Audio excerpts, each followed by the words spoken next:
paz del Señor a todos los que nos están escuchando acá en su radio Tetelestai Online, la voz del maestro desde Chile, región de la Araucanía, para todo el mundo. Saludamos a los hermanos que nos están escuchando en Perú, Bolivia, en Costa Rica, en Guatemala, Estados Unidos, México. Así es que muchos saludos para ellos y que el Señor siga bendiciendo sus vidas. Bien, en este día muy especial estamos acá junto a Dante Urbina, muy conocido por muchas personas. Yo hace algún tiempo atrás se lo comenté a él también en un momento, que también le seguía sus estudios de apologética, la forma en cómo él enfrenta el ateísmo, y para mí es un honor estar aquí con él y presentárselos. Quiero aprovechar también la oportunidad de darle las gracias por el tiempo que nos da en este momento para poder compartir con nosotros y darnos parte de ese gran conocimiento que Dios le ha dado. Estamos aquí junto al hermano Luis F. Padilla, ustedes lo conocen, así que les dejo aquí con el hermano Luis Padilla para que los pueda saludar. Hermano Luis. Amén, amén. La gloriosa paz del Señor con cada uno. Un placer estar de nuevo aquí en su radio Tetelestai Online, la voz del maestro. Un gusto estar aquí, participar de esta programación junto con el hermano Víctor Troncoso y nuestro amigo Dante Urbina. Un gusto y un placer, he oído mucho de él. Realmente para mí esto es algo de mucho aprecio, el poder participar en esto junto con ellos. Así que vamos a aprender muchas cosas hoy. Sabemos que nosotros tenemos ideas y tenemos muchas maneras en la cual pensamos que alcanzamos a la gente, pero es importante también recibir algo nuevo. Debemos de ser como la esponja, gloria al Señor, jalar más y jalar más, y también todo lo que es bueno debemos nosotros de tomarlo en nuestros espíritus, para que así también podamos nosotros alcanzar a las almas que están distraídas, digamos nosotros, por el enemigo de todas nuestras almas, que el Señor lo reprenda, el cual es el que está controlando el mundo. Así que es un placer, les invito a que tomen notas, búsquense sus libretas, sus utensilios para escribir, que hoy vamos a aprender muchas cosas. Adelante, hermano Víctor. Amén. Hola. Hola. Sí, ya, bien. Teníamos ahí un pequeño problemita, pero ya estamos en condiciones. Bien. Sin más nada que decir, vamos a presentar entonces a nuestro amigo Dante Urbina, que está en este momento junto a nosotros. Antes sí quiero pedirle al hermano Luis que si es que pudiese bajar el volumen a su micrófono, o si es que pudiese, porque como que se saturaba en algún momento. Dante, okay. Muy buenas noches. Buenas noches y buenas noches también a todos los oyentes de la radio. Muchas gracias, Dante, por estar con nosotros en este momento. Bien, estuve leyendo hace algunos días atrás, bueno, como te mencionaba anteriormente, leí un libro tuyo. Y aparte he seguido los videos en los que te encuentras con debates con ateos. Es bien interesante la forma en que tú los enfrentas. Es un tema que hoy día se está viendo mucho. El materialismo está tomando el control de la vida de muchos creyentes. Y mira, nos gustaría saber, así a ciencia cierta, cuál es el argumento más fuerte que generalmente tienen los ateos para que lo puedas compartir con los hermanos, o sea, teniendo en consideración tu experiencia. Bien, en general hay que distinguir cuando hablamos de ateos. La verdad es que no es un grupo homogéneo, y lo que comúnmente uno se va a encontrar en las redes sociales es ateos de realmente bastante bajo nivel intelectual, que simplemente repiten clichés consabidos, ¿no? Algunas veces, pero son excepcionales, uno se encuentra uno que otro argumento un tanto intelectualmente sofisticado. De otro lado, los ateos más conocidos en el mundo son fundamentalmente los llamados cuatro jinetes del ateísmo, ¿no? Richard Dawkins, un biólogo ateo, ¿no? Christopher Hitchens, un escritor, el escritor también, y tiene estudios de neurociencias, ¿no? Sam Harris, y asimismo Daniel Dennett. Ellos cuatro: Richard Dawkins, Christopher Hitchens, Sam Harris y Daniel Dennett. Estos jinetes del ateísmo son los pensadores ateos, digamos, más conocidos del mundo. Pero si uno lee, por ejemplo, la obra de Dawkins, El espejismo de Dios, que es Dawkins de los cuatro, es el más famoso, pues que el nivel intelectual de la obra Espejismo de Dios es muy bajo. Usa argumentos muy básicos que la verdad es que para un creyente preparado dan risa. De otro lado, si uno lee el libro de Christopher Hitchens, Dios no es bueno, se encuentra con que Christopher Hitchens no te llega a dar ningún argumento intelectualmente sólido para demostrar que Dios no existe, sino que fundamentalmente su libro es una protesta emocional frente a la figura de Dios y una crítica muy ácida a nivel sociológico e histórico de la religión. Pero ese es un punto, que muchas veces los llamados jinetes del ateísmo se centran en criticar a la religión y las consecuencias de diversos aspectos de diversas religiones, pero eso no reemplaza al tener que presentar un argumento intelectualmente sólido para demostrar que Dios no existe. Es decir, muchas veces terminan confundiendo el criticar actos o manifestaciones o creencias religiosas particulares con el demostrar filosóficamente que Dios no existe. Entonces, desde esa perspectiva lo que quiero transmitir es que gran parte del llamado nuevo ateísmo, estos principales referentes del nuevo ateísmo, no son intelectualmente sofisticados. Entonces, ¿dónde está el ateísmo intelectualmente sofisticado? Bueno, fundamentalmente en algunos pensadores ateos relevantes a lo largo de la historia, no los que están de moda actualmente, no Dawkins, no Hitchens, no, sino pensadores ateos de la historia de la filosofía. Y dentro de los argumentos que se han manejado, el que suele tener más impacto, más fuerza, es el llamado argumento del mal. El argumento del mal fundamentalmente plantea que es incompatible la existencia de Dios con la existencia del mal y el sufrimiento en el mundo. Si ambos son incompatibles, entonces dicen, dado que sabemos que existe el mal y el sufrimiento en el mundo, por lo tanto Dios no puede existir. Ahora bien, el argumento del mal a nivel intelectual no me parece especialmente retador, no es que yo encuentre muy desafiante el argumento del mal. De hecho, en mi libro Dios existe, el libro que todo creyente verá y todo ateo temerá leer, ese es el título completo, publicado en 2016, doy un capítulo entero de refutación al argumento del mal. Asimismo, el año pasado, para un programa de posgrado de la Universidad de Piura, di un coloquio de aproximadamente hora y media en que hice una refutación detallada del argumento del mal. Entonces, no me parece que sea un argumento intelectualmente muy fuerte, difícil, pero, y aquí voy cerrando y este es el punto clave, la fuerza del argumento del mal está en su impacto emocional. Es decir, como todos nosotros, tanto creyentes como ateos, hemos pasado por la muy humana experiencia de ver el mal, la injusticia, el dolor, el sufrimiento en tercera y en primera persona, obviamente el impacto emocional del argumento del mal, de apelar al mal para decir que no existe un Dios bueno, es un impacto fuerte.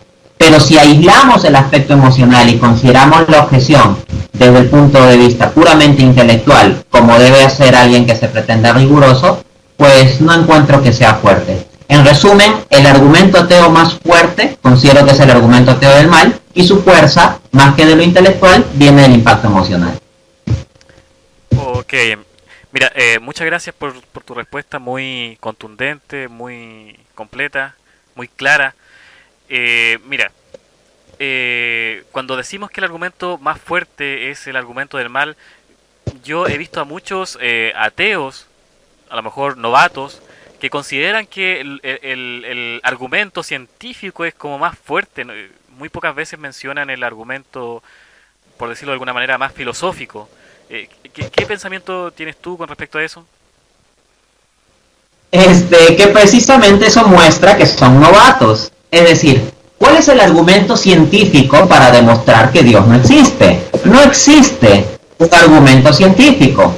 La ciencia por sí misma no se encarga de la cuestión de Dios. La ciencia, en el sentido moderno de la palabra, Claro. tiene un marco. Para saber qué es ciencia y qué no es ciencia, necesitamos establecer lo que los filósofos llaman criterio de demarcación. Un criterio de demarcación es precisamente un criterio que nos permite distinguir, esto es ciencia, esto no es ciencia. Y de acuerdo con el criterio de demarcación de Popper, el filósofo de la ciencia más importante del siglo XX, un saber será científico si es que tiene proposiciones empíricamente contrastables. Pues bien, Dios es un ser que trasciende el mundo empírico. Las ciencias estudian cosas directamente contrastables en el mundo empírico, cosas físicas, químicas, biológicas, sociales, etcétera, ¿no? Ahí tenemos pues la ciencia de la física, de la química, de la biología o las diversas ciencias sociales. Es decir, en términos de fenómenos que directa o potencialmente podemos ver o tocar. Por ejemplo, yo puedo ver, como economista, de profesión yo soy economista, yo puedo ver si ocurre una crisis o no. Yo puedo ver, o de algún modo medir, si están subiendo las exportaciones de un país. Un físico puede ver, o potencialmente ver, si es que hay unos objetos que están cayendo, o si las galaxias se están expandiendo. Un químico puede directamente ver, o potencialmente, una reacción química específica. En resumen, la ciencia en estricto se circunscribe al mundo empírico, a lo que potencialmente podemos ver o tocar. Pero Dios, por definición, no es un objeto meramente el mundo empírico. Sí. Es decir, Dios no está al alcance de microscopios ni de telescopios. No importa cuán potente sea el telescopio que tengamos, no vamos a pretender ver a Dios con eso. En resumen, me parece que gran parte de lo que equivocadamente se concibe como argumento científico es la idea de que, bueno, que la ciencia puede funcionar sin Dios y que por lo tanto Dios no existe. Eso es claramente algo errado porque la ciencia en sí misma no se encarga de probar ni de refutar la existencia de Dios, y por otra parte, de hecho, se puede mostrar filosóficamente que la forma más coherente para que funcione la ciencia es más bien que Dios sí exista. Exacto. Para resumirlo, y con esto cierro, el punto es el siguiente. Una cosa que decía Einstein y que cito en mi libro es que lo más incomprensible y sorprendente del universo es que sea comprensible. Es decir, ¿cómo es posible que si el universo es un producto meramente caótico y extraño a nosotros y sumamente complejo, pueda ser concebido por nuestra mente racional, en términos de proposiciones e incluso de modelos y estructuras matemáticas, incluso con belleza matemática, que funcionan? Pareciera que cuando comenzamos por medio de la ciencia a comprender el universo, encontramos una estructura, un orden que no parece una cosa de azar, que no parece una cosa meramente de materia ciega, sino que al final de cuentas termina revelando un orden cuya explicación más coherente es que haya un ordenador, es decir, una mente inteligente detrás del universo. Ok. Antes de darle el paso al hermano Luis, que seguramente él tiene también preguntas, quisiera hacerte una pregunta en este último, o sea, dos preguntas. Mencionaste a Richard Dawkins, ¿cierto? Hemos sido testigos de muchas contradicciones que él ha demostrado en su afán de hacer que, o sea, crear un pensamiento que diga que Dios no existe. Él incluso ha mencionado que cree más en la posibilidad de que algún ser extraterrestre, un ovni, pudo haber creado la Tierra y todo lo que existe o darle forma. Y la otra pregunta es, yo lo he visto en videos, no sé si estaré en lo correcto. Y la otra pregunta es, ¿qué sucedió que de un tiempo a esta parte se ha tratado de separar la ciencia, lo científico, de la creencia en un Dios creador, como es el creacionismo y el ateísmo? No sé si nos puedes ayudar con eso, Dante. Bien, sobre la primera cuestión de Dawkins, evidentemente, como digo, el nivel intelectual de Dawkins es deplorable. Sí. En efecto, hay un video donde Dawkins mismo, esto no es un rumor, son palabras del propio Dawkins, donde frente a lo que él llama apariencia de diseño en las cosas, en el mundo, ¿no?, que tenemos, frente a la apariencia de diseño, en la necesidad de una explicación, él dice que está abierto a la posibilidad de que pueda el diseño de nuestro planeta o de nosotros pueda ser explicado por extraterrestres. El tema es que me parece muy curioso, ¿no?, en el sentido de cómo Dawkins está abierto perfectamente a esta idea de que pueda ser explicado por extraterrestres, aunque él no tenga evidencia específica de que eso ha sido así. Ahí se le acabó el cientificismo, sí, claro, ¿no? Por su científico. Él quiere que para todo haya evidencia científica, pero él, para especular con esto como posibilidad razonable, no demanda una evidencia científica en ese momento. Pero en cambio, cuando se trata de Dios, ahí sí, la verdad es que a priori ha descartado que pueda tratarse de Dios. El punto es el siguiente: con su misma respuesta burda, si se comienza a razonar, se llega a la necesidad de un Dios. Me explico. exacto. Tomemos esta posibilidad absurda de Dawkins, ¿no? Que él lo pone como una posibilidad, pero concebible y potencialmente razonable y factible, ¿no? De acuerdo con él. Ok. Si el orden especial de nuestro planeta o del ser humano o de los procesos naturales que aquí vemos tienen su explicación en seres extraterrestres, se plantea la pregunta, ok, pero ¿qué es lo que explica a estos extraterrestres? Exacto. El tema es que si seguimos con esa lógica, lo que habría que decir es que estos extraterrestres serían explicados por otro grupo de extraterrestres, una civilización anterior, más avanzada, que generó a este grupo de extraterrestres que a su vez nos generaron a nosotros. Pero si seguimos preguntando, ¿y qué es lo que da la explicación de esos otros extraterrestres?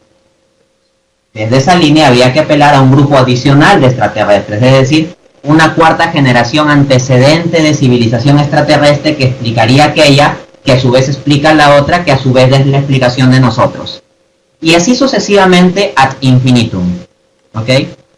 Entonces, el punto es que si seguimos esa cadena de razonamiento, hay un problema, porque para que recién surjamos nosotros, tendrían que haber habido infinitas civilizaciones extraterrestres, una creándose a la otra.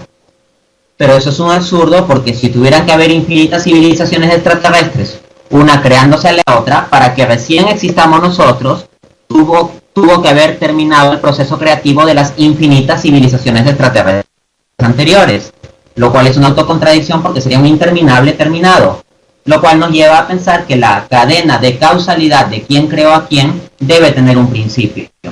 Es decir, debe haber un principio del conjunto de los seres, de este conjunto de la cadena. Pues bien, si Dawkins dice, bueno, el principio es simplemente que nosotros somos explicados por una civilización extraterrestre y esa civilización extraterrestre se explica a sí misma. Fin de la historia. El problema con tal tipo de respuesta es que existen sólidos argumentos, tanto científicos como filosóficos, que muestran que el universo no es eterno. En consecuencia, si esta civilización de extraterrestres existe dentro de nuestro universo, y eso es lo que entendería Dawkins, o en algún multiverso posible si se quiere el caso, de todas maneras, nuestro universo o incluso los multiversos, en caso deben haber tenido un principio. ¿Por qué razón? Por la evidencia científica y filosófica que tenemos al respecto. Me voy a centrar únicamente en el argumento filosófico, porque si no esto se extendería mucho. Este argumento filosófico vale tanto si este es nuestro único universo, como si hay muchos universos. Tanto si nosotros somos la única forma de vida inteligente, como si hay muchas formas de vida inteligente, incluso algunas antes que nosotros. El argumento es el siguiente. El universo existe, o multiverso si se quiere, en constante cambio, en constante movimiento, porque el universo es la totalidad de la realidad material. ¿Ok? De aquí en adelante en mi definición de universo incluiré a un solo universo o multiverso si se quiere. El universo por definición es la totalidad de la realidad material. Y la materia no existe como algo estático. La materia está en constante movimiento. Precisamente la transformación, el cambio es lo que es constante en la materia, como constatan todo el tiempo los científicos. De hecho, este es un principio científico, ¿no? Pues bien, si la materia está continuamente transformándose, significa que al pasar por cambios pasa de un estado a otro. Si la materia ha sido eterna, con infinitas civilizaciones extraterrestres antes de nosotros o lo que se quiera, o una sola civilización extraterrestre que supuestamente existió por siempre, tendríamos lo siguiente, que como la materia ha pasado por infinitos cambios, si la materia ha existido por siempre, tendría que haber infinitos cambios antes del momento en que estamos conversando en esta entrevista. Lo cual nos lleva al absurdo anterior que había explicado. Porque si estamos en esta entrevista es porque esos cambios anteriores de la materia ya terminaron. Pero si decimos que el pasado es infinito y que nunca hubo un comienzo del universo material, significa que para que estemos hablando, ese proceso infinito ya terminó. Un infinito finito, lo cual es una autocontradicción. Por lo tanto, debe haber un inicio absoluto de la realidad material. Así que, incluso si Dawkins dice, bueno, es que esa civilización extraterrestre existe eternamente, no puede ser, porque el marco del universo, de la totalidad de la realidad material, no existe eternamente. En consecuencia, el pretender explicar algo basado en otra cosa material en el marco del universo no funciona, porque el universo él mismo, al no ser eterno, va a requerir a su vez de una explicación adicional. Terminando, dadas las limitaciones del conjunto de la realidad física, para explicar la misma se requerirá de algo metafísico, de algo más allá de lo físico. Muchas gracias, Dante. Me viene a la mente este cuestionamiento. ¿No será un tema moral más allá de cualquier cosa? No sé, creo yo que puede ser más un tema moral. ¿Qué opinas, Dante? ¿A qué te refieres con que sea un tema moral? El negar la existencia de Dios. De distintos modos. Claro, el negar la existencia de Dios me viene a la mente que lo que ellos rechazan no es solamente a que haya un ser creador, sino a lo que conlleva el creer que este Dios creador existe. Y en eso tenemos a la Biblia, los temas morales que se prohíben, o sea, inmorales que se prohíben, etcétera, etcétera. No sé si me explico bien. Sí, lo que diría al respecto es que quienes rechazan a Dios son las personas. O sea, quien rechaza a Dios son personas. Y las personas no son solo intelecto, no son solo cerebro, tampoco son solo voluntad y emociones.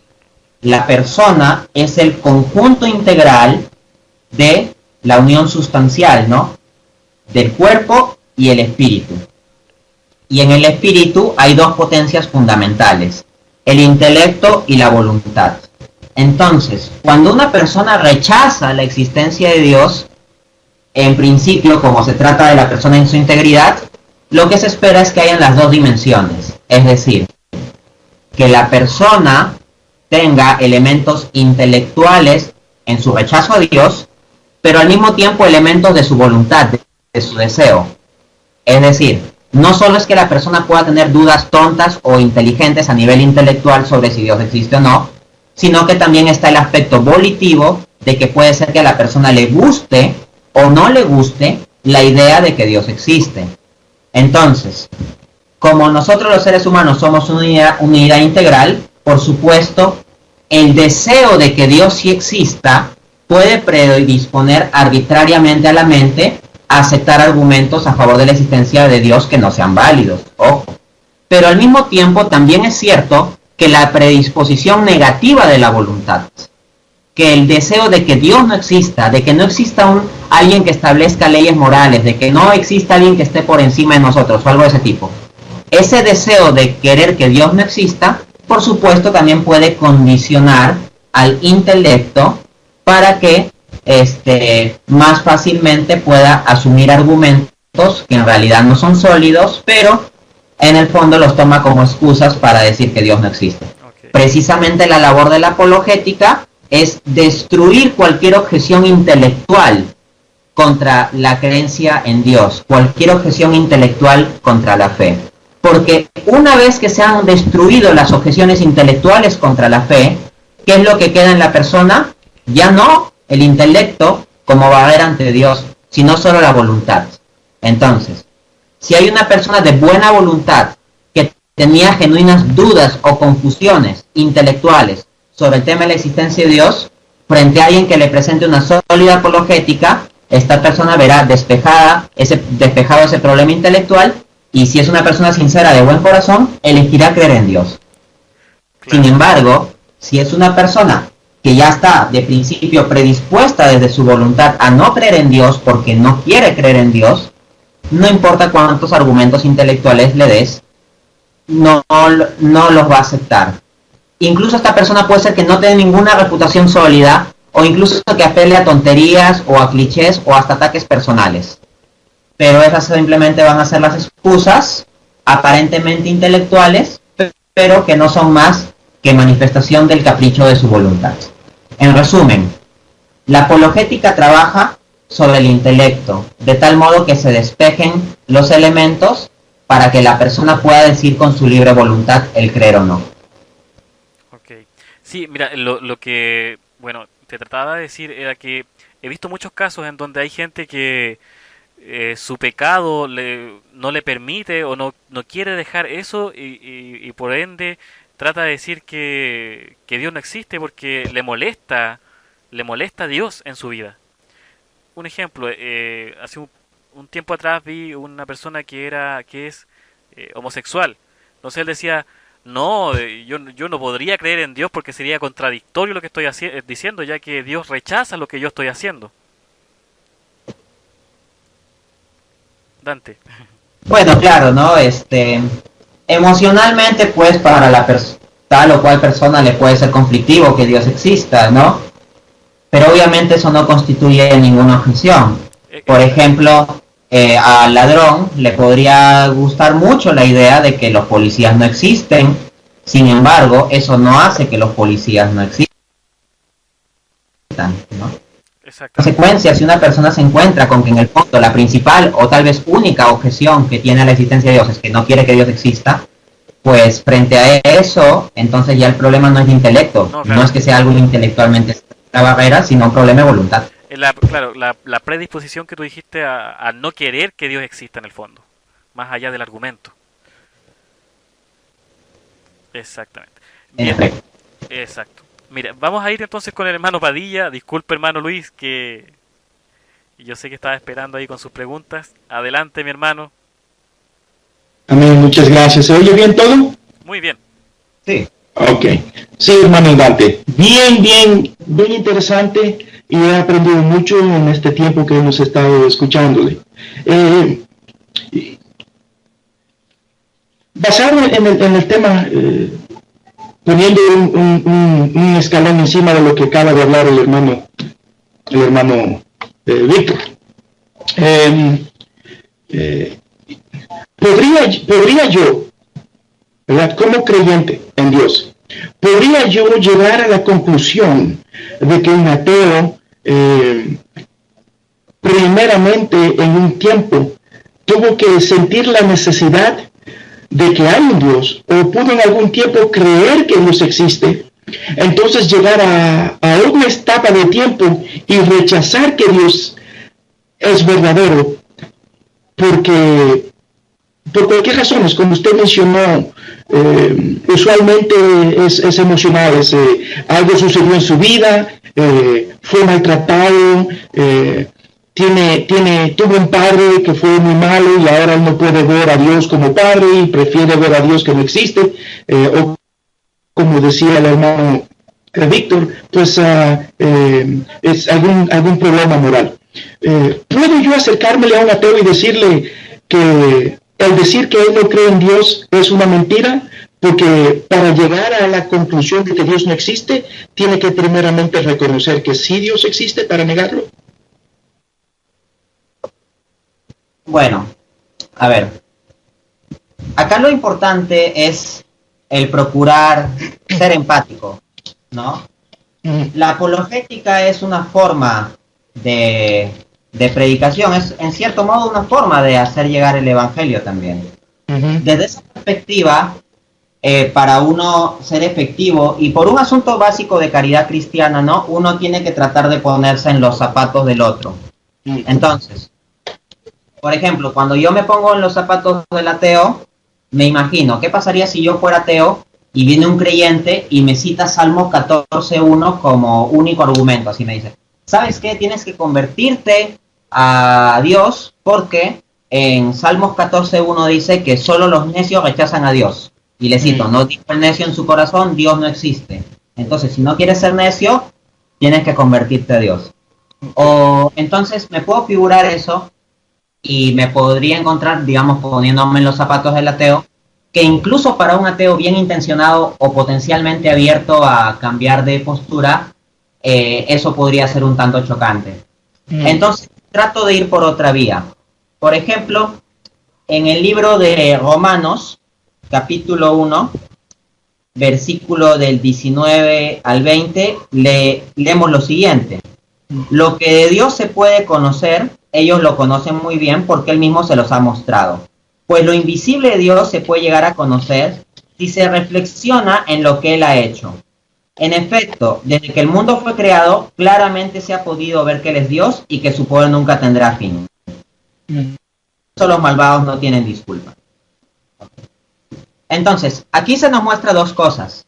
Uno, que en efecto, todo ser humano tiene una noción básica de Dios.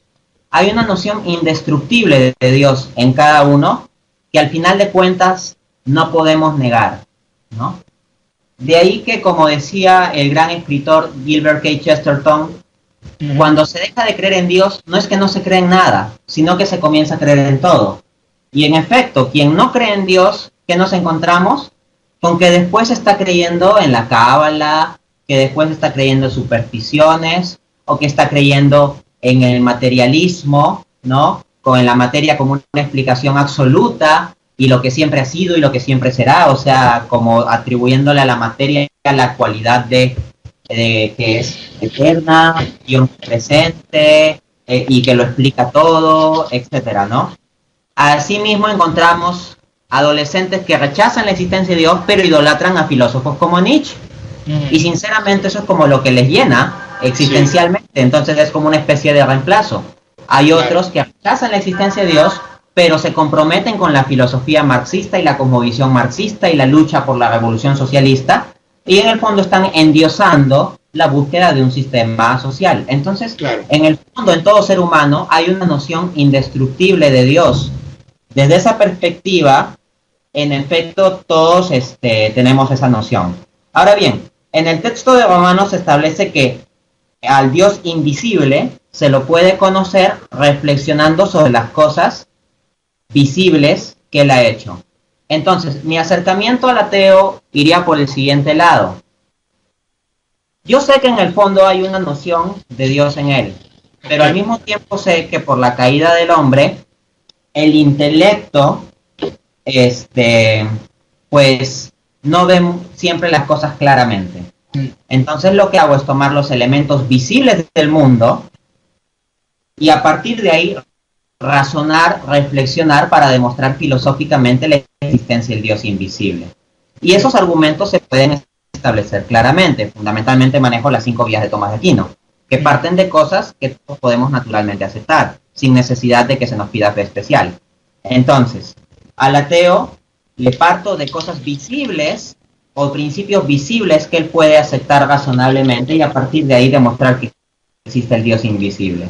Como esos argumentos son razonables y conforme establece el texto, puede el hombre razonablemente conocer que es así, una vez que se le aclara eso desde la apologética, la persona que tenía una mente confundida, frente a esa aclaración, va a poder cambiar de postura o reflexionar. Pero si es su corazón el que rechaza esto, pues como bien dice el texto, dado que los argumentos intelectuales son claros, dado que de la realidad visible del mundo sí se puede establecer la existencia de Dios, entonces ya no tiene excusa, porque ya no habría un elemento intelectual para no creer, sino solo su voluntad. Muy bien, muchas gracias. Entonces, ¿puedo yo llegar a la conclusión de que en todo esto el ateo, pues sí tiene alguna manera, alguna fe, aunque sea una fe, yo diría una fe negativa, no positiva, pues no cree en Dios, pero sí él tiene que llegar al punto en el cual él tiene que poner una fe, aunque sea una fe ciega, en lo que él está emocionalmente proyectando como verdad. Exacto, o sea, así como los filósofos griegos decían el hombre es un animal político, también es cierto que el hombre es un animal religioso. O sea, es algo inescapable de la condición humana el buscar a Dios. Y si yo no reconozco al Dios verdadero, y si yo no creo en el Dios verdadero, no significa que no voy a creer en nada, sino que voy a endiosar a otra cosa. Voy a endiosar mi propio placer desde una filosofía utilitarista, o voy a endiosar a la materia desde una filosofía materialista, o voy a endiosar a la ciencia desde una filosofía cientificista, o voy a endiosar un futuro sistema social supuestamente justo y perfecto desde una filosofía comunista marxista, o voy a endiosar un orden económico de libre mercado y libre transacción como hacen los liberales económicos, o voy a endiosar a un filósofo particular que escribe muy persuasivo como por ejemplo hacen los nietzscheanos, o voy a endiosar al creer en la cábala o en la suerte o en la astrología, etcétera, etcétera. Incluso los nihilistas, es decir, los que tienen la postura filosófica de que no se cree en nada, tienen una obsesión con su nihilismo. Y les pongo un caso muy concreto. Hay un escritor muy famoso que se llama Émile Cioran. Cualquiera puede ir y buscar los libros de Émile Cioran en internet. Ok, Émile Cioran escribe mucho sobre el sinsentido de la vida, el vacío, la falta de propósito, la falta de felicidad, la falta de placer, etcétera, etcétera. Es una visión absolutamente pesimista, sombría, triste, etcétera, etcétera. Pero si uno lee los escritos de Émile Cioran, se da cuenta con que él endiosa ese sinsentido. Endiosa ese sinsentido. De hecho, él dice que él está tan comprometido con esta angustia hacia la muerte que incluso en cierto modo la prefiere respecto de morir. Es decir, es alguien que está obsesionado con la propia depresión. Es alguien que endiosa incluso la propia depresión. Y quien no me quiera creer, pues vaya y lea los escritos de Émile Cioran y se va a encontrar con eso, con que la depresión, la nada, la angustia es cosificada, objetivizada y se le rinde un culto emocional melancólico. Entonces, incluso en el caso más extremo, es decir, no creo en nada, no creo ni siquiera ni en la ciencia, ni en sistemas sociales, etc., hasta el mismo nihilismo, hasta la misma nada, puede ser endiosada. En consecuencia, que el hombre cree en Dios, y si no cree en el Dios verdadero, va a creer en un ídolo. Ok, lo que ahora tiene mucho sentido para mí. Por ende, por eso es que muchos de los darwinistas son ateos. Y endiosan entonces con una fe ciega el hecho de que la ideología de Darwin. Entonces, sí. Y esa es una postura tremendamente tonta, porque resulta que el propio Darwin afirmó la creencia en un creador. En la última edición del Origen de las Especies, Darwin explícitamente dice esto de que la variedad que se observa de los seres del mundo lleva a pensar en un creador, en que esto es producto de un creador. O sea, ni siquiera Darwin llegó al punto de negar siempre y de modo absoluto la existencia de Dios. Eso sí, la cuestión religiosa de Darwin es compleja. Darwin tuvo etapas de creyente cristiano, Sí. de agnóstico, de materialista, luego de deísta, o sea, como que sí existe un Dios pero no se preocupa por el mundo, luego un teísta filosófico, etcétera, etcétera. Es decir, la postura religiosa de Darwin es un asunto complejo, pero el punto es que incluso en una edición de la obra El origen de las especies, o sea, la obra clave de el paradigma evolucionista darwiniano, Darwin afirma o sea, incluso la existencia de un creador. La cita exacta se encuentra en una conferencia mía que está en YouTube, que se titula La Iglesia contra la Ciencia, en signo de interrogación. Ahí, a quien le interese lo puede encontrar. Entonces llama la atención que estos darwinistas, muchas veces adolescentes, jóvenes con poca cultura científica, pero que vociferan mucho en los grupos de Facebook, dicen, no, Dios no existe porque Darwin lo demostró. Y resulta que el propio Darwin pensaría, al menos en alguna edición del origen de las especies, que tal postura es tonta. Ok, muy interesante, bien interesante, hermano Luis. Dante, porque realmente siempre me ha interesado a mí armarme con inteligencia y sabiduría para saber contrarrestar el darwinismo, y tengo unos ciertos libros en los cuales he estudiado y reestudiado para hacerme una mejor idea. Dígame. Sí, bueno, disculpe que le interrumpa, pero no podía No hay problema. pasar. Es increíble cómo estas personas, ahí nos damos cuenta lo novatos que son cuando Sí. afirman que Darwin se empeñaba en crear ese pensamiento ateísta, que nosotros lo colocan como un enemigo de Dios, cuando él jamás negó la existencia de Dios. Exacto, es más, incluso actualmente existen en internet estadísticas de los mismos países desarrollados en ciencia, Estados Unidos, Australia, Reino Unido, etcétera, sobre las posturas religiosas en el marco de la difusión con la teoría de la evolución. Y se encuentran estadísticas interesantes. Por ejemplo, es cierto que la mayor parte de científicos consideran que la teoría de la evolución es correcta. Ojo, lo cual no es lo mismo que decir que el darwinismo es correcto, porque el darwinismo es solo una versión muy específica, particular y de hecho bastante básica del planteamiento evolucionista. Hay otros. Pero ¿qué sucede aquí?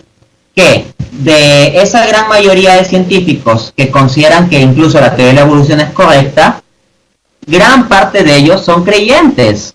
O sea, hay muchos científicos que conocen muy bien la biología, que conocen muy bien las ciencias naturales, y que ellos mismos no ven como incompatible esto con creer en Dios. O sea, incluso si el darwinismo o incluso si la teoría de evolución fuera cierta, incluso si nos pusiéramos en ese supuesto, que cada uno puede afirmar o negar, pero incluso en ese supuesto, y los propios científicos de élite son unánimes en decir que automáticamente se descarta. De hecho, hay encuestas en que se muestra que hay un porcentaje de científicos que creen que la evolución se explica desde una visión puramente materialista, pero que también hay un porcentaje de científicos que consideran un paradigma evolutivo incluso bastante cercano al darwiniano, pero que aún así dicen que no lo ven como incompatible con que haya una inteligencia superior que dirija este proceso. En consecuencia, hay científicos de mucho nivel intelectual de las naciones desarrolladas científicamente que afirman que no hay una incompatibilidad intrínseca entre teoría de la evolución y creencia en Dios, al menos a un nivel de teísmo filosófico general. Sin embargo, parece que muchos ateitos de los grupos de Facebook saben mucho más que estos científicos y creen que automáticamente teoría de la evolución descarta a Dios y fin de la historia, cuando ni Darwin ni muchos científicos evolucionistas actuales creen esto. Así es. Mira, estuve estudiando un tiempo apologética y me encontré con que hay algunos, o sea, hay distintos tipos de darwinismo, por decirlo de alguna manera. Existe el darwinismo social. ¿Qué nos puedes hablar tú al respecto de ese tema, Dante? El darwinismo social es una extrapolación ilegítima precisamente de un elemento de las ciencias naturales a las ciencias sociales. Aunque, sin embargo, si uno revisa un poco la historia de las ideas evolucionistas, resulta que, interesantemente, la idea de una especie de darwinismo social o evolucionismo social, es decir, de que la sociedad es una competencia y sobreviven los más fuertes y los más aptos y estos se expanden, era una idea que venía de antes de Darwin, de un sociólogo llamado Herbert Spencer, se escribe Herbert Spencer, ¿no? Este sociólogo ya planteaba la idea en el siglo XIX, en la primera mitad del siglo XIX, ya planteaba la idea de que la sociedad es un esquema competitivo y que sobreviven los más aptos, y planteaba que eso era bueno y que la evolución social se basa en esa lucha donde van sobreviviendo los más aptos y construyendo cada vez más y más la sociedad, ¿no? Ahora bien, entonces, en primer lugar, que el darwinismo social ni siquiera es que se deba a la teoría de la evolución de las ciencias naturales, o sea, esas ideas ya venían desde antes. Pero obviamente, o sea, son ideas sumamente perniciosas, ¿no? Son ideas que en primera instancia chocan de modo muy fuerte con la dignidad humana y que han recogido muchos regímenes totalitarios. Exactamente. Acá, ojo, acá no entro al análisis filosófico de la idea, sino a su transcurso sociológico, al tratarse de una idea de la sociología, esto del darwinismo social. Por ejemplo, pensemos en los nazis. Los nazis tenían una visión perfectamente compatible con un esquema de darwinismo sociológico. Se considera que la raza aria no es la superior, entonces son los más aptos, los más fuertes, los más inteligentes, y que las demás razas son inferiores y que por lo tanto para el progreso social, pues esta raza tiene que primar. Y en ese contexto esto, claro, puede llevar a muchos abusos contra la dignidad humana, que para cualquier persona que tenga una moral humana básica pues es algo deplorable y ya evidencia de que tal esquema es erróneo. De hecho, un pasaje que me impactó mucho cuando yo leía a Friedrich Nietzsche, este filósofo antiteísta tan popular entre muchos adolescentes que leen un poco de filosofía y ya se creen más inteligentes que todos los filósofos teístas de la historia. Bueno, lo leí a Nietzsche, la primera obra de filosofía que leí de hecho fue una obra de Nietzsche, El Anticristo se titula, de 1895. En el numeral 7 de esta obra, Nietzsche habla fuertemente en contra del valor cristiano de la compasión. Y dice que el valor cristiano de la compasión es algo pernicioso porque los hombres compasivos mantienen a aquellas personas más débiles que si no se les ayudara perecerían y que con ello impiden el progreso social. Entonces, en este tipo de visión, o sea, me encuentro con que se plantea en el fondo una construcción de una sociedad donde pues los débiles simplemente que sean pisoteados, perezcan, mueran, etc. Yo me opongo radicalmente a tal tipo de sociedad. Claramente creo y defiendo valores de justicia y de dignidad humana, no solo como cristiano, sino también como economista, o para decirlo más correctamente, como economista cristiano, en el sentido de que hay unos valores, claro, que inspiran una lucha más profunda por la justicia y la dignidad humana, de esquemas como el darwinismo social o unos modelos económicos que sistemáticamente golpeen la dignidad humana, excluyan a los más necesitados, es algo que no puede caber en mi mente. Interesante. Hermano Víctor, tengo una pregunta. Sí, adelante. Estimado Dante, oyendo todo esto, me vino a la mente esta idea, reflexión, no sé, a lo mejor estoy erróneo, pero como que esto me suena como un tipo, una raíz, una rama que se ha desplegado del gnosticismo. ¿Estoy yo erróneo en mirarlo de esta manera, mirando como el gnosticismo pues miraba a lo bueno y a lo malo en la manera que ellos lo miraban específicamente en el segundo, tercer siglo? El gnosticismo ha sido una de las herejías más grandes en los inicios del cristianismo. En consecuencia, Claro que es un asunto de importancia examinar el fondo del gnosticismo. De hecho, el gnosticismo fue la principal herejía con la que tuvo que competir y combatir el cristianismo naciente. Básicamente la idea del gnosticismo es como una especie de darwinismo de que el más fuerte sobrevive, pero una especie de darwinismo esta vez intelectual y espiritual. En el sentido de que en la filosofía gnóstica, siendo que gnosis es el término griego que significa conocimiento, lo que se decía es que la verdad de Dios, el evangelio, etcétera, no es para todos o no todos pueden comprenderlo, sino que solo las personas más elevadas en el camino de la gnosis, más elevadas en el camino del conocimiento, pueden comprender estas cosas, ¿no? Evidentemente, todo lo contrario de aquello que decía Jesús cuando le decía, ¿no? Te agradezco, Padre, de que has revelado todas estas cosas a los humildes y sencillos o a los pequeños. No, todo lo contrario, el gnosticismo plantea que es una élite de gente iluminada los que pueden acceder a la verdad espiritual y la verdad intelectual sobre Dios. Y claro, esta perspectiva de que la verdad de Dios no es algo que podamos compartir todas las personas, sino que es propio de una élite de iluminados, está detrás del orgullo, pues, de las filosofías modernas. Las filosofías modernas que inician a partir del siglo XVI con el humanismo, donde el hombre se proclama el centro y el centro ya no es Dios. Esa exaltación del yo es algo que ya encontramos en el gnosticismo. Y aquí quiero citar, para hacer este paralelo con el gnosticismo, algo interesante sobre el Evangelio prohibido de Judas. El Evangelio de Judas es un evangelio apócrifo, no está en nuestra Biblia, que si se lo investiga científicamente no fue escrito por Judas en el siglo I, ¿no? Sino que las versiones con métodos científicos apuntan a que sería del siglo III o IV. Y lo que se ha encontrado es que es un evangelio que en lugar de venir de la iglesia cristiana, viene de ideas gnósticas, está filtrado por la herejía gnóstica.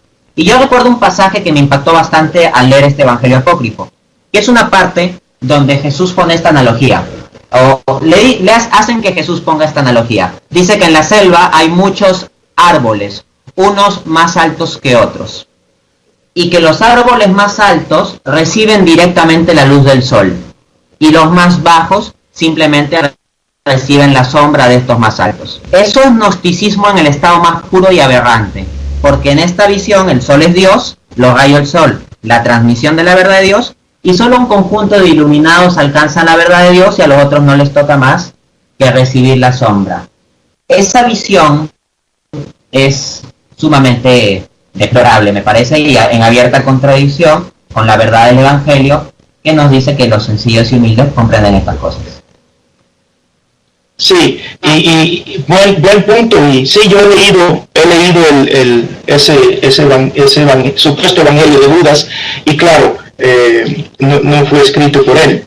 Y la razón por la cual llegué a ese pensamiento es la manera en la cual, pues, el gnosticismo tiene la ideología o la idea de que Cristo realmente no vino de verdad, sino que fue algo aparente, algo aparente en la cual Dios no podía haber aparecido en este mundo porque el mundo es muy malo, que si el pecado, que si toda la maldad.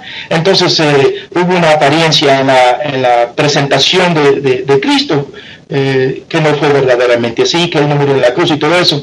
Y la razón por la cual pensé en esto es en todo lo que se ha hablado sobre el ateísmo, en la cual se niega la verdad de Dios, pero sí tienen que basarse en alguna fe, como usted dijo, sea su propio deseo, sea en alguna ideología, en alguna doctrina que tiene errónea, en socialismo, en comunismo y todas esas cosas. Esa es la razón por la cual me vino a mí esa idea. Y he aprendido mucho y usted ha despertado mi pensar en muchas ramas en entender esto. No sé si el hermano Víctor tendrá otra pregunta, porque también tengo yo otra más. Sí, adelante, mi hermano, no hay problema. Yo estoy acá buscando información mientras. Quiero saludar a los hermanos que están ahí junto a nosotros, a mi hermano Van Quintero desde México, un saludo, bendiciones mi hermano, y a todos aquellos que nos están escuchando desde Perú, Argentina, hay algunos que están por ahí, que Señor les siga bendiciendo y llenando con conocimiento que muchas veces, lamentablemente, el pueblo de Dios ignora y son temas muy importantes. Muchas veces, hermano, me da lástima decirlo, nos creemos muy cristianos, pero al momento de juntarnos con un ateo no hallamos qué responder. Y lamentablemente después dicen, no, no, yo he escuchado muchos discursos en las iglesias donde dicen, no conversen con los ateos, porque ellos tienen mucho conocimiento, dicen. Pero cuando nosotros buscamos y estudiamos, lo mismo que decía Dante, es todo al revés, son ignorantes, se contradicen mucho, porque no es imposible negarlo filosóficamente la creencia o la existencia de un Dios creador. Y amén. Sigan nomás, hermano. Amén, sí, bien. No, este tema realmente, pues, no, sinceramente, estimado Dante, yo, como decía Víctor, que nos creemos saber y todo esto, me he interesado mucho en cómo combatir el darwinismo, pero realmente esta noche se me ha abierto a mí los ojos en realizar y reconocer, ¿verdad?, sobre este tema del ateísmo. Porque realmente es un tema, yo como le dije, solamente pensaba en que pues llegan a ser ateos porque en alguna manera saben que Dios existe, pero escogieron negar que Dios existe, o sea que ellos saben que hay un Dios, pero eligen no creer en Dios. Y de esa noción básica de Dios. Sin embargo, también es cierto que por el contexto social que tenemos, hay mucha confusión, muchos elementos de confusión para la fe. En ese sentido, la labor de la apologética es poner de nuevo en claridad la razonabilidad de la fe, para que la persona sincera que vea eso pueda acoger la fe. Y el que ya está cerrado a creer desde su voluntad, pues bueno, darle argumentos es como darle pastillas a un muerto también, ¿no? En ese caso, uno tiene también que distinguir. Pero no todos los ateos son malos. Yo mismo fui ateo y llegué a convertirme, actualmente defiendo la fe. Hay personas que se han convertido del ateísmo a la fe a partir de mis videos o de conversaciones conmigo, o de mis libros, etcétera, etcétera. Entonces hay personas que están abiertas y que en realidad requerían que se les despejen ciertas objeciones intelectuales para poder creer, ¿no? En consecuencia, yo diría que es negativo esta consigna de que se diga no discutan en ciertas iglesias, no discutan con ateos o no hablen con ateos porque ellos saben mucho. Como bien se ha dicho, no es que sepan mucho. Además, el decirnos que no entremos a conversar con personas contrarias a nuestra fe es contrario a la propia Biblia. Por ejemplo, en Primera de Pedro, capítulo 3, versículo 15, nos dice el apóstol: estén siempre preparados a responder a todo el que les pida razón de la esperanza que ustedes tienen, pero háganlo con humildad y respeto. Entonces, el propio apóstol Pedro, en la palabra inspirada de Dios, nos dice: estén preparados, no dice no vayan a hablar si alguien les contradice, etcétera. El propio Pablo, si leemos en Hechos 17, debatía contra los pensadores griegos en el Areópago, en Atenas. ¿Qué es el Areópago? El Areópago era el centro cultural de la antigua Grecia. O sea, es como que Pablo esté debatiendo en el equivalente a, qué sé yo, Harvard, Oxford, etcétera. O sea, el centro cultural, el espacio intelectualmente más relevante. En Hechos 17 tenemos a Pablo arguyendo y discutiendo. En otros pasajes también se nos dice que discutía con judíos, ¿no? Y por supuesto, judíos que tenían sus argumentos y todo eso. En consecuencia, conforme a lo dicho por Pedro, la consigna es estar preparado a defender la fe. Por supuesto, también debemos recordar las palabras de Jesús, de no echar las perlas a los cerdos. Si vemos que hay un ateo que simplemente viene con insultos, que pone imágenes grotescas, que no está abierto a conversar y que en realidad simplemente termina blasfemando, por ejemplo, en el Facebook, darle espacio es tirar las perlas a los cerdos. O también, cuando tenemos que seguir el consejo que daba Pablo a Timoteo, ¿no? Cuídate de las vanas discusiones. O sea, cuando uno encuentra una conversación o una discusión que es provechosa y en la cual genuinamente puede entablar diálogo con el otro y la otra parte está dispuesta a cambiar de postura, sea un ateo, un agnóstico o alguien de otra religión, eso es provechoso. Pero nuevamente, si vemos que está sumamente cerrado, que viene con insultos, que viene con ataques, o que le busca tres pies al gato y ya las objeciones que pone son muy absurdas al punto que demuestran que está intentando escapar de las razones en lugar de razonar, ahí ya son discusiones vanas y uno no debería entrarle. En suma, lo que estoy diciendo es que no es que sea un absoluto decir que no haya que discutir con ateos o que siempre haya que discutir con ateos, sino que en la propia Biblia encontramos unos criterios que nos permiten distinguir cuándo sí y cuándo no. Sí, bien, gracias. Muchas gracias por eso, porque es bien importante. Yo he oído eso, hermano Víctor, en lo cual he oído pastores y ministros decir que no lo hagan. Yo soy diferente en el hecho de que yo digo que preparémonos. Usted ha oído que yo digo preparémonos para el mensaje, no preparemos el mensaje. Entonces, si es muy importante lo que usted dice, porque usted dice preparémonos, porque eso también es una salvedad que me importaría hacer, que quede claro. El apóstol Pedro dice, estén preparados para dar razones de su fe, ¿no? A quien se las pida, o sea, a quien nos cuestione, por ejemplo. Pero si alguien no está preparado, o sea, mejor que no entre esas cosas. Es decir, si hay un cristiano que se ha convertido y recién lleva una semana y ya se pone a discutir con un catedrático ateo de su universidad sin siquiera haber leído sobre apologética, pues es que no está preparado. O sea, aquí lo que Pedro nos dice es que entremos a dar razón de la fe, pero estando preparados. Entonces, es muy importante, ¿no? La persona que no esté preparada, la recomendación es primero que se prepare y que después entre a dar razones conforme a lo que ya está preparado. Estimado Dante, siento y creo que a lo mejor algunos hermanos que nos están escuchando, amigos que nos escuchan, hermanas, a lo mejor se hacen alguna pregunta. Y una de las preguntas es, ¿podría usted darnos saber cuál es la diferencia entre un ateo y un agnóstico? Sí, por supuesto. A ver,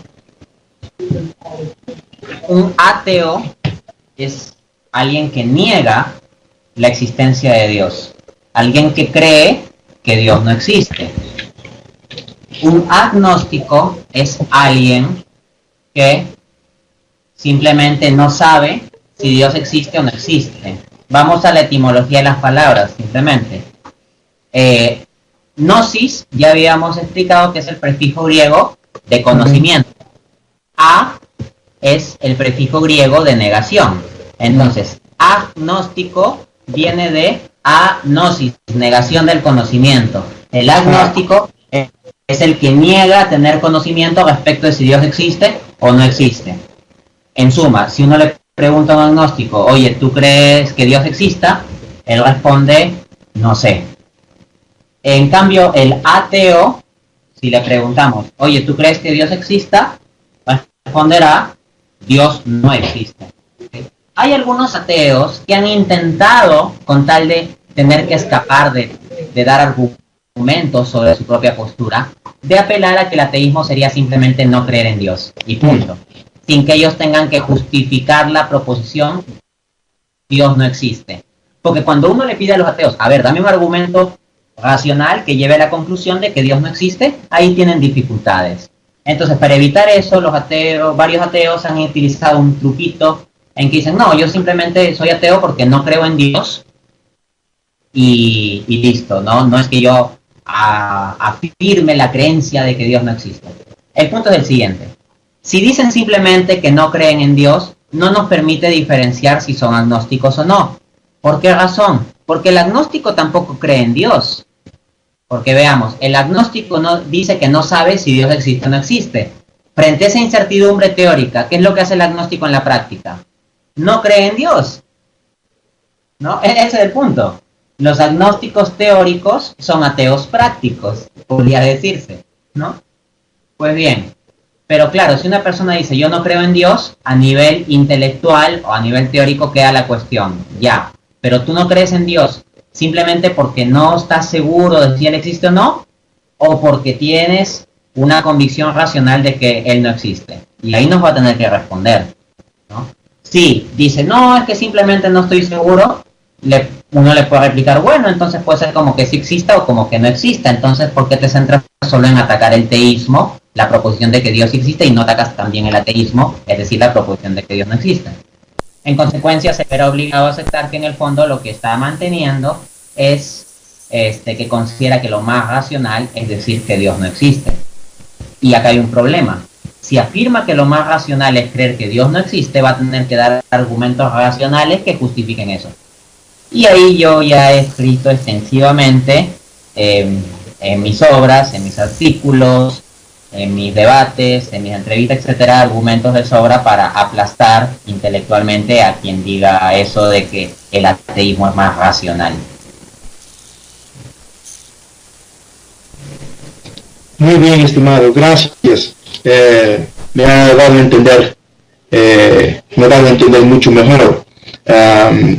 O sea que básicamente el ateo realmente en sí niega la existencia de Dios, pero porque no tiene argumentos para comprobar que Dios no existe, prefiere decir que yo elijo no creer en Dios. Se le hace más fácil.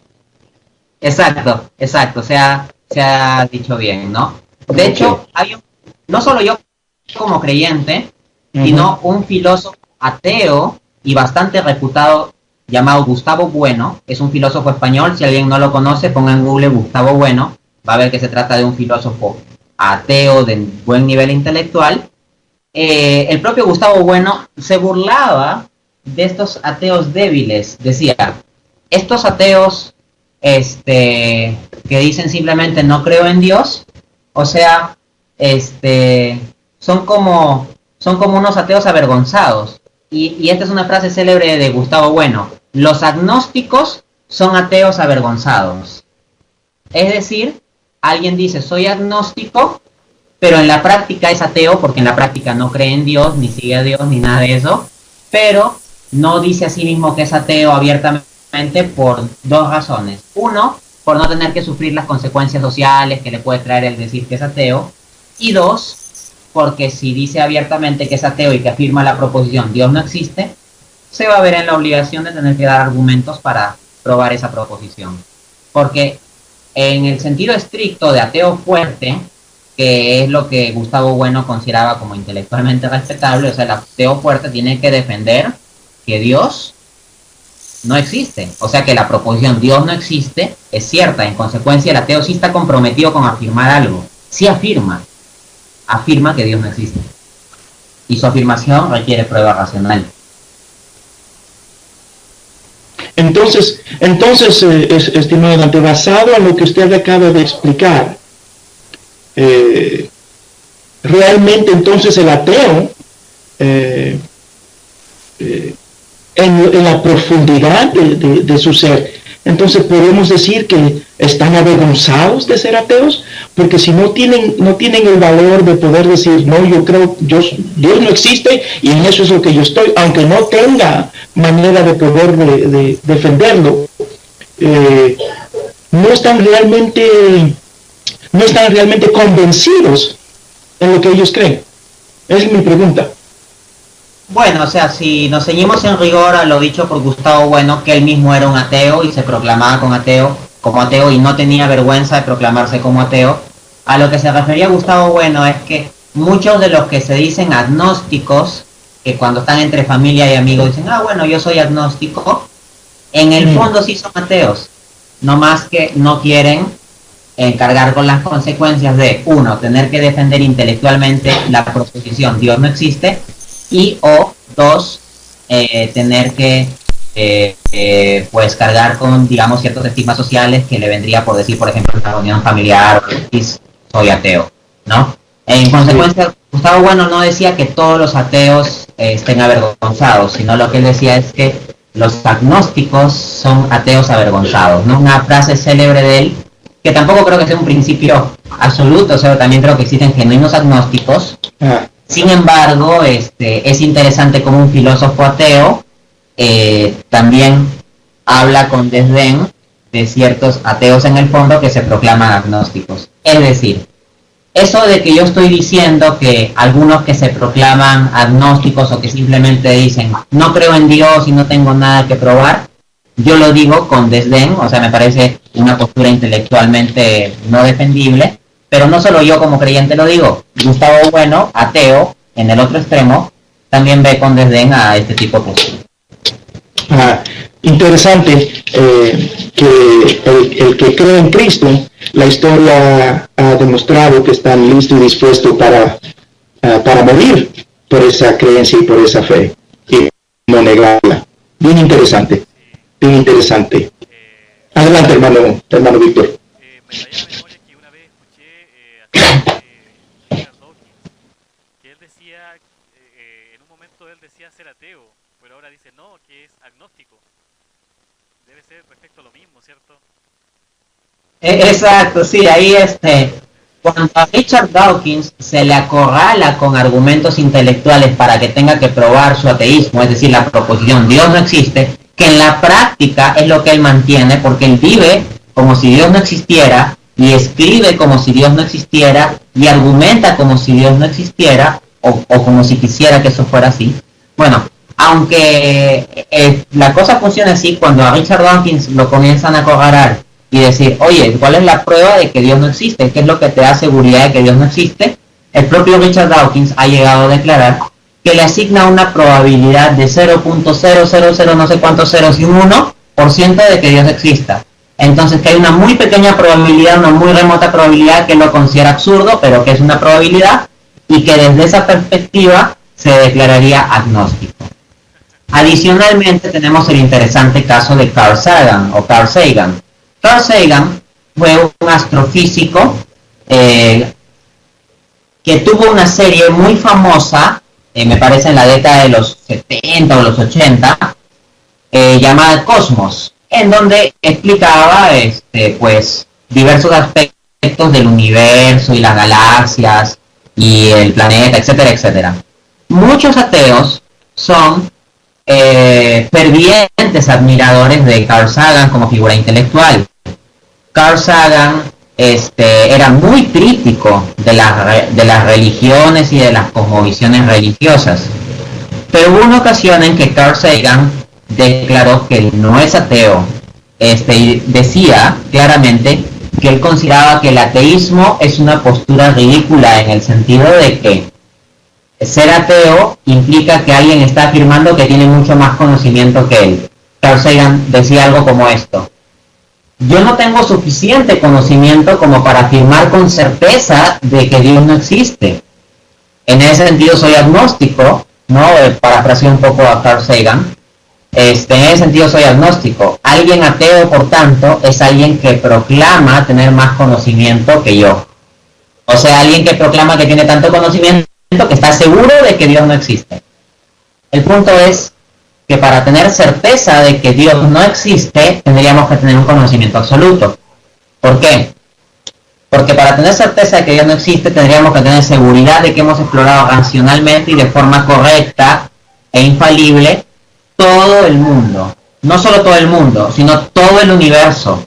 Y no solo todo el universo, sino que si hubieran universos paralelos, todos los universos paralelos. Y si hubieran otras dimensiones de realidad posible, todas las otras dimensiones de realidad posible. Asimismo, tendríamos que estar seguros de que hemos investigado todo eso de modo totalmente exhaustivo. No hay ningún ser humano que haya hecho todo eso. En cambio, para afirmar que Dios sí existe, basta tener la garantía racional de que Él existe en cosas concretas. Le voy a poner una analogía para que se entienda. Miren, imagínense que alguien afirma que existe alguien llamado Dante Urbina. ¿Cómo puede comprobar esta persona que existe alguien llamado Dante Urbina? Esta persona no necesita ir a ver todos los registros de todos los países, de todos los nombres inscritos a lo largo de toda la historia. No necesita eso. Basta con que llegue a conocerme, que yo me llamo Dante Urbina, y listo, ya conoce que existe alguien llamado Dante Urbina. En cambio, ¿qué pasaría si alguien afirma, no existe alguien llamado Dante Urbina? Si alguien hiciera una afirmación tan fuerte, ¿cómo tendría que tener seguridad de su afirmación? Para tener seguridad de su afirmación, tendría que no simplemente basarse en que no conoce a alguien llamado Dante Urbina, porque esta persona simplemente tiene un conocimiento limitado, sino que tendría que asegurarse de que ha revisado los registros de nombres completos de todos los países del mundo durante todos los periodos de la historia, e incluso haber registrado o haber comprobado todos aquellos nombres que no están en los registros a los cuales pudo haber accedido durante toda la historia. Recién, si ha podido comprobar todo eso, puede afirmar con certeza de que no existe alguien llamado Dante Urbina. Entonces, la misma naturaleza de las cosas hace que haya una simetría entre el teísmo y el ateísmo. Porque para tener una seguridad de que Dios existe, el creyente con su experiencia personal lo puede saber. Así como quien me conoce personalmente ya tiene certeza de que existe alguien llamado Dante Urbina. En cambio, para tener certeza de que Dios no existe, requeriríamos explorar todo. En resumen, requeriríamos ser omniscientes. Es decir, para tener certeza de que Dios no existe, tendríamos que ser como Dios. Así es. Bien, vamos a finalizar con la última pregunta que se la vamos a dar al hermano Van Quintero, que nos está escuchando en este momento. Él nos dice, una pregunta para Dante: ¿podría explicar nuestro hermano Dante qué es el materialismo dialéctico, ya que este es uno de los fundamentos filosóficos del socialismo? Por supuesto. De hecho, de profesión yo soy economista, y dentro del área de la economía, el aspecto que más me interesa es la historia del pensamiento económico, y una de esas corrientes es el marxismo. Y dentro del marxismo está esta idea del materialismo dialéctico. Sí, estoy familiarizado con esto. A ver, ¿qué es el materialismo dialéctico? Tenemos que desglosar qué es el materialismo y qué significa dialéctico, y después los unimos. Materialismo. El materialismo es una cosmovisión filosófica que sostiene que absolutamente toda la realidad es material y o un subproducto de la materia.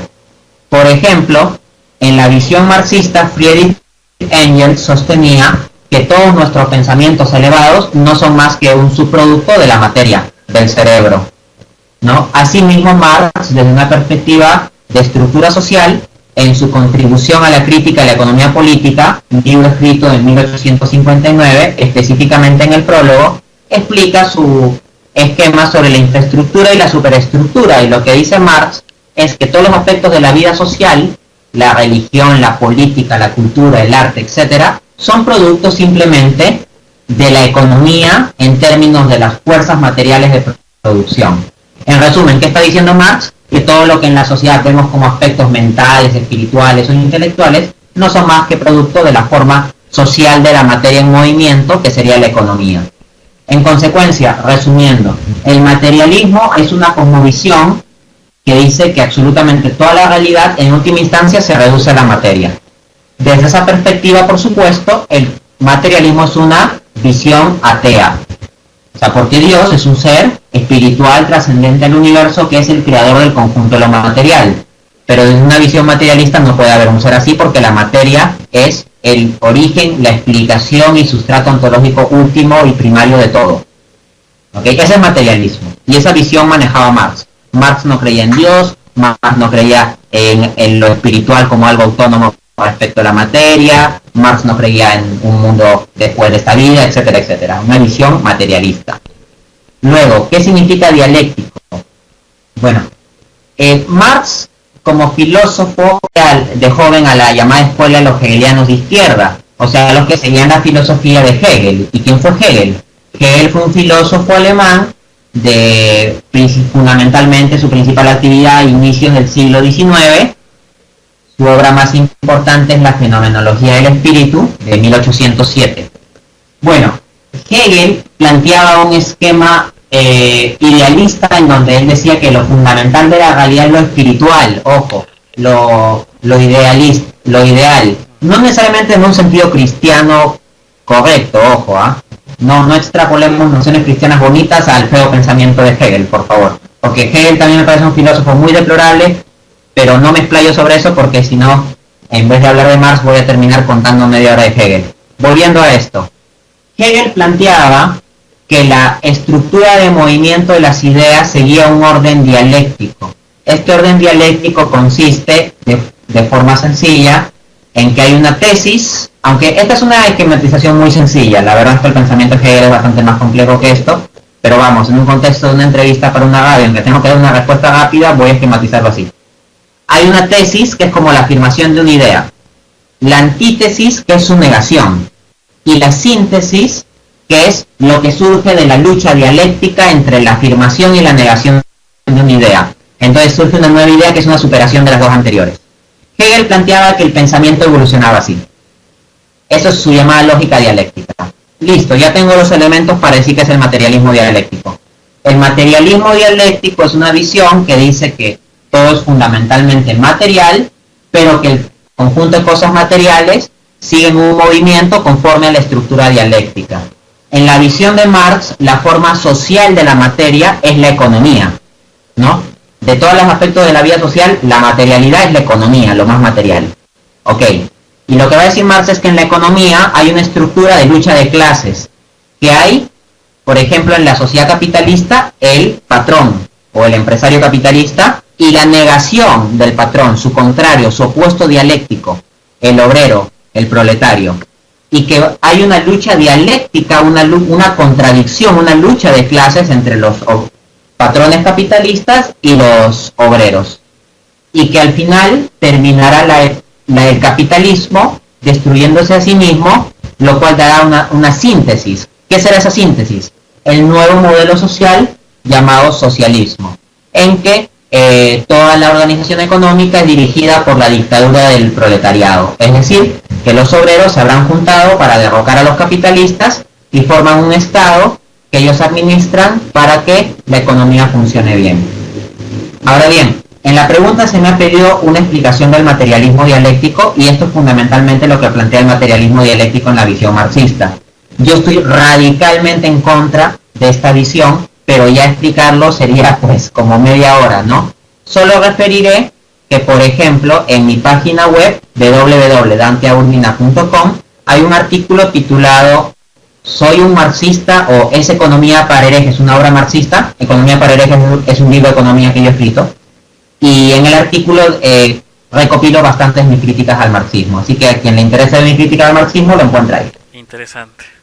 Muy interesante, ¿no? Nos va a faltar el tiempo para poder seguir conversando estos temas tan interesantes para nosotros. Bien, muchas gracias, Dante, gracias por el tiempo, gracias por la disposición, por la buena voluntad de estar junto a nosotros en esta noche. Y bien, será para otra oportunidad, si Dios lo permite. Voy a dejar a mi hermano Luis que pueda despedirse de todos los Radio Escucha y de Dante Urbina. Amén, amén. Dante, muchas gracias. Realmente me ha infundido usted mucho conocimiento en esta noche, me ha abierto mi deseo de querer aprender más y más. Entonces, voy a buscar, tomé notas. Muchas gracias por su tiempo. Gracias por su disposición, que Dios continúe dándole más y más sabiduría y entendimiento en estos aspectos para que así nos pueda ayudar a nosotros en nuestro mejoramiento. Muchas gracias por su tiempo, Dante. Muchas gracias a ustedes por la oportunidad de poder compartir estas cosas ante personas que seguro también lo van a escuchar, lo van a interiorizar y le van a dar utilidad. Es decir, que con estos conocimientos seguro que va a haber personas cristianas de buena intención que se van a preparar más y que eventualmente van a ayudar a defender la fe y van también a ayudar que personas que actualmente no tienen la fe lleguen a tener la fe, despejando objeciones intelectuales para que las buenas voluntades lleguen a entregar sus corazones a Cristo. Así es. Y hablando de prepararse, Dante, me gustaría que pudieras mencionar los libros que tú has escrito para que la gente los pueda buscar por internet y decirnos dónde encontrarlos. Sí, pues, mis libros se encuentran en Amazon, están disponibles en todos los países, en versión física y virtual, se compran por internet. Se entra en la página www.amazon.com y ahí sale como una pequeño buscador y ponen Dante A. Urbina y salen mis libros. Al presente tengo 3 libros principales. Uno es mi libro Economía para herejes, que es sobre mi crítica a la teoría económica estándar, pero obviamente desde el contexto de la entrevista los más relevantes son los de apologética. El primero se titula Dios existe, en signo de interrogación, el libro que todo creyente deberá y todo ateo temerá leer, publicado en 2016. Es un libro que es un tratado sistemático de apologética para demostrar la existencia de Dios y responder las principales objeciones ateas desde los planteamientos intelectualmente más interesantes. O sea, no están puras objeciones sencillas, sino que cito a científicos y a filósofos ateos y les doy una refutación dura, ¿no? O eso es lo que se busca y quienes lo han leído dicen que en efecto el libro cumple su cometido. Así es. Y el segundo libro se titula Dios sí existe, cómo defender racionalmente esta verdad ante ateos, agnósticos e incluso creyentes. Este libro lo encuentran también ahí en Amazon, como digo, y es fundamentalmente un tratado de apologética práctica. Es decir, ver en la práctica cómo interactuar con estos argumentos frente a distintos tipos de personas y frente a distintos tipos de preguntas y objeciones. Desde unas muy sesudas, muy intelectualizadas, hasta otras bastante burdas, bastante tontas, a decir verdad, pero que vale la pena saber también cómo responder en ambos escenarios. Bien, muchas gracias, Dante. Antes de finalizar, disculpe el final tan largo, me gustaría, para que los hermanos se preguntarán, y deben ser muy caros los libros de Dante, pero quiero darle los precios en Kindle Edition, que es virtual, el libro virtual, ¿cierto? Lo puede encontrar a $3.99. Y ese es el libro Dios sí existe, cómo defender racionalmente esta verdad ante ateos, agnósticos e incluso creyentes. Y Dios existe, el libro que todo creyente deberá y todo ateo temerá leer, está en Kindle Edition, $4.99 y en paperback $10.99. Así es que es tan asequible para todo bolsillo, es un gran aporte para sus vidas, así que debemos adquirirlos, hermanos. Amén, amén.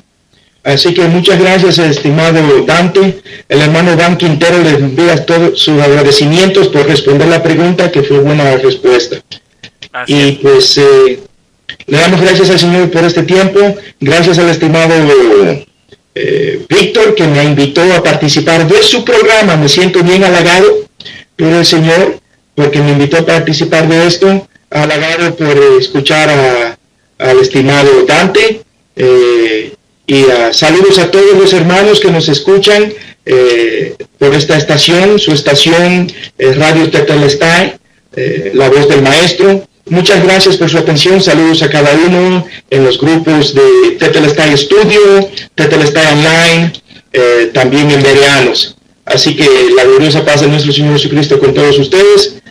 Un fuerte abrazo con los santos de todos nosotros. Paz del Señor a todos y nos estamos viendo en otra oportunidad.